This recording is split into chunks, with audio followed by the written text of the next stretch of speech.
Hey, welcome back to Next Act Ninjas, the number one podcast for mastering your health and wealth longevity. I'm your host, Rachael Van Pelt, a retired Healthspan scientist turned realtor and coach. As we navigate our 50s and 60s, it's natural to notice the subtle shifts in our energy, the slower pace of recovery, and we become acutely aware of worsening health risks, don't we? But what if age-related decline didn't have to define our next act? What if we could actively slow the aging process? That's what biohacking offers. It's a scientifically informed approach to optimizing your body and your mind so you get to enjoy a longer, healthier life. In today's episode, I'm going to dive into biohacking. We're going to talk about the foundational as well as some cutting edge strategies for biohacking, things that could help us slow the clock and thrive. But before we go too far, I want to first make it clear that biohacking isn't about defying nature. It's not synonymous with age reversal. Instead, it's about working with nature, giving your body the tools it needs to do what it does best, to repair, to regenerate, and thrive. And it all starts with mindset. A longevity mindset is your secret weapon to biohacking. That's because it's about believing your best years aren't behind you, they're ahead of you. It's embracing this idea that small, consistent changes can lead to monumental improvements at the cellular level. And that, my friends, is what's going to massively improve how you feel, how you move, how you live long term. So I want you to reframe aging as a modifiable process. It's not inevitable, it's modifiable. It's something you have some control over. And to take control, you're going to need to understand a little bit about the underlying causes of aging. But before we dive into the root causes, let's quickly define biohacking.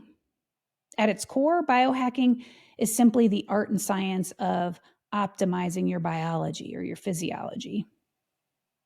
But even more so, it's proactively experimenting with changes to your lifestyle and environment so you can improve your overall health. That means tracking how your body responds to those changes. For example, what happens when you adjust your diet? What happens when you fine-tune your exercise routine or you improve the quality of your sleep? It's a highly personalized approach, isn't it? But it still needs to be grounded in science. To be a good biohacker, you need to be curious and you need to take a scientific approach because you're constantly testing strategies to discover what works best for you. And you're relying on data to guide those decisions. Think of it a little bit like running your own health lab, where the ultimate goal is not perfection, it's just steady progress towards a healthier, more vibrant you. Now, if you want to know where to start when it comes to hacking aging, you need to understand some of its underlying causes. Aging isn't just about the passage of time. It's influenced by a number of things, by biological mechanisms that work at the cellular level. I'm going to briefly touch on a few of these right now. The first key underlying cause of cellular aging is chronic inflammation. It's such an important piece of the puzzle that we call it inflammaging. That's the persistent low-level inflammation that wears down your body and accelerates conditions like heart disease and diabetes and Alzheimer's. We typically measure biomarkers such as interleukin 6 and C-reactive protein. You've probably heard of these as IL-6 and CRP. And those give us some insight into how much inflammation is going on in your body. Maybe you've had them measured the last time your doctor ordered blood work. Another underlying cause of cellular aging is oxidative stress. This occurs when there's an imbalance between free radicals and antioxidants, and that leads to cellular damage. We measure biomarkers such as reactive oxygen species, ROS, or glutathione to assess this imbalance. Mitochondria, those are the cell's energy factories, they're the major producer of ROS. When they're continually exposed to oxidative stress, they become dysfunctional over time. And that mitochondrial dysfunction further worsens our energy and oxidative stress. That interplay between oxidative stress and mitochondrial dysfunction has been implicated in a wide variety of diseases, in particular neurodegenerative disease and cardiovascular disease and metabolic disease. Another underlying cause of aging is insulin resistance.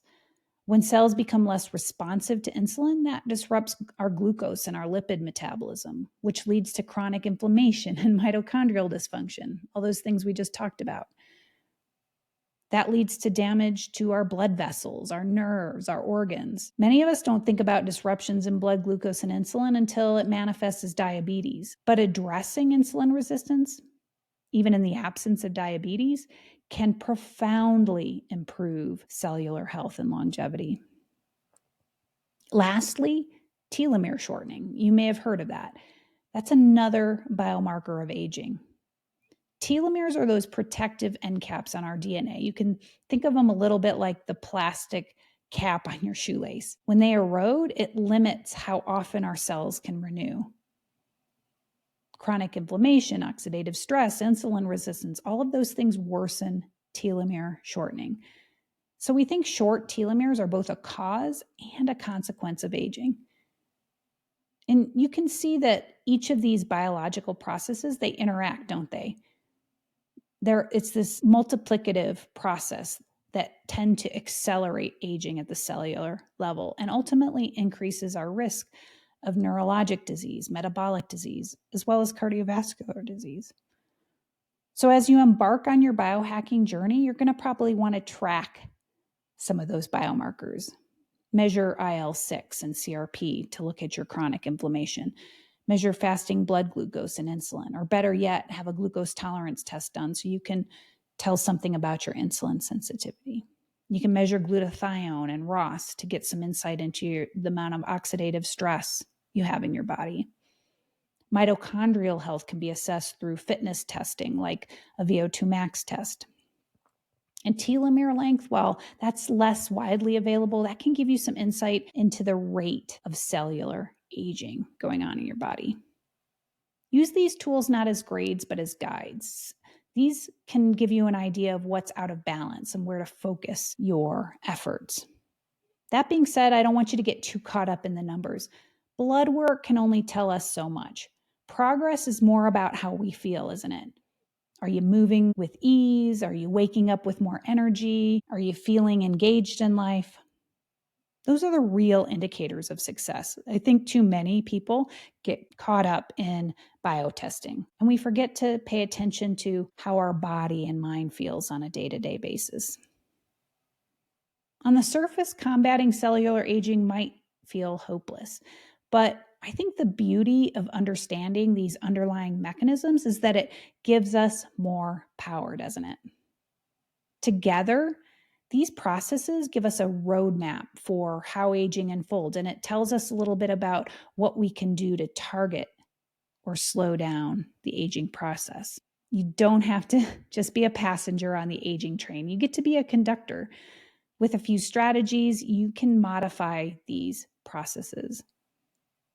Now, I know biohacking might sound a bit futuristic, but the truth is it really just starts with the basics, what I call the big rocks of health, the pillars of health. I'm not talking anti-aging supplements or nootropics or red light therapy. I'm talking about the usual suspects: exercise, sleep, nutrition, stress management. They're not just checkboxes. They're the 4 major cornerstones of longevity. If you skip these things, no cutting edge strategies are going to save you. But if you nail them, you're already winning at least 80% of the battle. Physical activity is the first cornerstone. Regular exercise reduces inflammation, boosts mitochondrial function, and it keeps your heart and brain humming. Strength training builds muscle, while aerobic exercise supports your cardiovascular health. Strong heart muscle and skeletal muscle, they're key to your longevity. The best part is you don't need to be a gym rat. Walking briskly, lifting light weights, practicing yoga, all these little things can make a big difference. And nutrition, that's the second cornerstone, isn't it? Now, I know there's a ton of conflicting advice out there, but the fundamentals are clear. Eat whole, nutrient-dense foods. Nutrient-dense means colorful vegetables, fruits, fatty fish, nuts, seeds, legumes. All these foods help reduce inflammation and oxidative stress. They fuel your mitochondria. Avoid sugar and processed foods. Those do just the opposite. Sprinkle in a few of those anti-inflammatory staples like berries and turmeric and dark leafy greens. And don't forget to hydrate. But before I tackle the other two cornerstones, I do have to address a common misconception about exercise and nutrition. We don't do these things to lose weight. Sure, they can help, but that's not the point. We're doing these things to improve health span, to prevent disease and disability, both physical and mental disability. Weight loss in and of itself is not a good anti-aging strategy. In fact, weight loss counteracts most of our efforts because they result in muscle loss. And muscle loss is a key biomarker of aging. Preserving and building muscle is one of the most beneficial biohacks you can do. We're already battling natural muscle decline. So when we lose more muscle through misguided dieting or extreme caloric restriction, we're only speeding up the process. So I want you to focus your exercise and nutrition on building muscle. When you prioritize getting stronger and fitter, fat loss is going to happen naturally. Muscle is metabolically active and it's protective. It's your ally when it comes to aging well. Now, sleep, that's the third cornerstone. Sleep's your body's nightly repair shop. Every time you go to bed, during deep sleep, your body is clearing out cellular debris. It's reducing inflammation. It's reducing oxidative stress. It's fortifying cognitive function. And yet many of us skimp on it, don't we? We treat sleep as optional. But I want you to think of sleep as your daily must-have. It's a daily tune-up. It's a chance for your body and mind to reset and recharge every night. Set a consistent wake time and bedtime. Limit your screen time before sleep. Make sure you have a dark, cool room to sleep. Those simple habits are going to pay massive dividends for your long-term health and cognitive function. And stress management, that's the fourth big rock. Chronic stress is an aging accelerant. It wreaks havoc on our hormones, our immune function, our mental health. But stress doesn't have to control us. Practices like prayer, mindfulness, meditation, all these things can counteract stress. Spend even 5 minutes a day on deep breathing and reflection, and you're going to feel a big shift. Hobbies, time with loved ones, staying connected to your community, all those are just as important. Longevity is just as much about emotional well-being as it is physical well-being. So don't forget about stress. And here's a secret. These big rocks, they're not just chores on your to-do list. They're gifts that you get to give your future self. Every small step you take today is going to add up to a healthier next act. Once you've mastered these big rocks, then you can add in the smaller rocks, the smaller fine-tuning biohacks. Focus on strategies that are backed by good scientific evidence. For example, maybe you want to try intermittent fasting. That has an emerging body of scientific evidence to back it up as a good strategy for improving longevity. Just know that the evidence is mostly preclinical, and that means it's only been proved effective in animal trials. That said, the science is pretty strong. It suggests that shortening the window of time during the day in which we eat and lengthening the time that we spend fasted overnight, it can trigger autophagy. That's the body's cellular cleanup crew. Improving that cleanup through increased autophagy can help reduce inflammation and support metabolic health. Now, if you decide to experiment with intermittent fasting, I would say start with a manageable 12-hour overnight fast. Can you stop eating around 9 p.m. and make it until 9 a.m. before you eat breakfast? Give that a try. Once you are comfortable with a 12-hour overnight fast, then you can try longer periods of fasting, like 14 hours or 16 hours, if it suits your lifestyle. I just want you to keep in mind that if you're exercising enough, you're not going to want to fast too long. And that's a good thing. Your muscles need fuel. And the more muscle you have, the more calories you're going to need to consume during the day. It gets really hard to consume enough calories if you're fasting too long and your feeding window gets too short. That's one reason why people try to use intermittent fasting to lose weight. But here's the thing.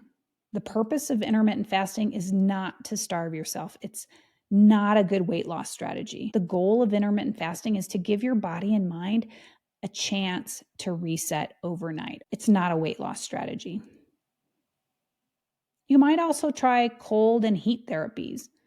They can also improve biomarkers of aging. A cold plunge or a sauna session, those things might seem like a luxury, but they do offer real health benefits. Cold exposure can boost mitochondrial function. It can reduce inflammation. Heat exposure improves cardiovascular health. It supports cellular repair. Start with some short exposure, like a 2-minute cold shower or a 10-minute sauna, and build from there. These are just some simple biohacks that you can stack on the work you've already done. Remember, they don't replace the big rocks. Now, if you're curious about what's next in longevity science, there are quite a few highly experimental strategies that are on the horizon. Stem cell therapy, for example, is very promising. It holds promise for tissue regeneration and reducing inflammation, but it's still experimental, it's costly, and largely unregulated. The same is true for gene editing technologies like CRISPR, which aim to repair or enhance DNA. While I think it's fascinating, these approaches are still in their infancy, and there's a lot of ethical and safety considerations still being worked out.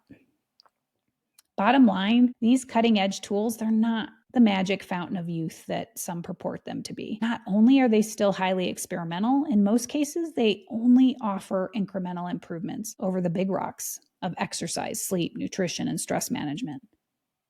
These 4 big biohacks are still where the real transformation happens. Without these micro biohacks, they don't really move the needle all that much. But I want to circle back to mindset because none of these strategies matter if you don't believe in your body's ability to change. A longevity mindset is not about achieving perfection. It's about progress. It's about recognizing that every healthy choice you make, no matter how small, is a victory. Even if you've spent years feeling out of shape or disconnected from your health, it's okay. Today's the day that you can start writing a new story.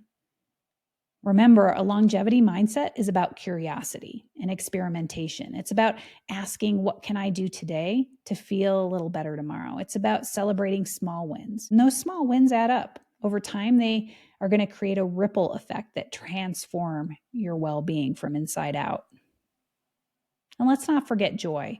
Longevity mindset is about improving your long-term quality of life, not just lifespan. It's about moving with ease, laughing often, feeling more connected to the people and experiences that matter to you most. I know you don't want to just live longer. Obviously, you want to live better. Biohacking isn't shortcuts or quick fixes. It's going to give you a strong foundation. And when you layer on smart incremental strategies, that's going to help you age more gracefully, more joyfully. And lucky for us, it's never too late to start. Your body, your mind, they're way more resilient than you think. They're capable of extraordinary repair and renewal if they're just given half the chance. So take that first step. Commit to prioritizing your health span. Tackle those underlying root causes of aging. Focus on how good it's going to feel when your mind is clear and your energy tank is at 100%. Are you ready for that? Hop on a free coaching call if you want to get started powerfully, because as you step into your next act, it's time to make it extraordinary. That's all I have for today. Until next time, live well, love more, age less, my friends.